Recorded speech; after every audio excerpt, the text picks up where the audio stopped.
नेपालीमा भन्नुपर्दा menstrual cup भनेको प्याडको सट्टामा महिनावारीको बेलामा प्रयोगमा आएको एउटा प्रोडक्ट हो, जुन चाहिँ हामीले हाम्रो भजाइनामा राख्न सक्छौँ र महिनावारीमा बगेको ब्लडहरू यसले कलेक्ट गर्छ। अब आउनुहोस् यसको प्रयोग गर्ने तरिकामा चर्चा गरौँ। यो स्मल, मिडियम र लार्ज साइजमा उपलब्ध हुन्छ। स्मल भनेको चाहिँ टिनेज महिलाहरूले युज गर्ने हो, मिडियम चाहिँ बिहे भएको तर बच्चा नपाएको र लार्ज चाहिँ 30 इयर्स कटेको र बच्चा भइसकेको महिलाहरूले युज गर्ने हो।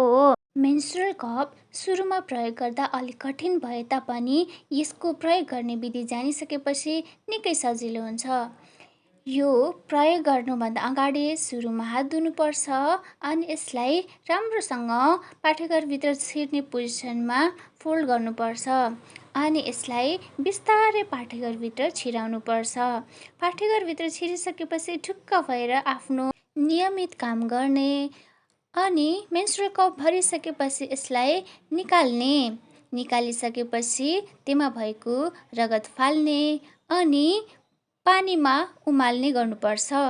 पानीमा उमालिसकेपछि यसलाई निकालेर सफा गर्ने र फेरि पुनः प्रयोग गर्ने अथवा महिनावारी सकिसकेको खण्डमा सुरक्षित रूपमा राख्नुपर्दछ।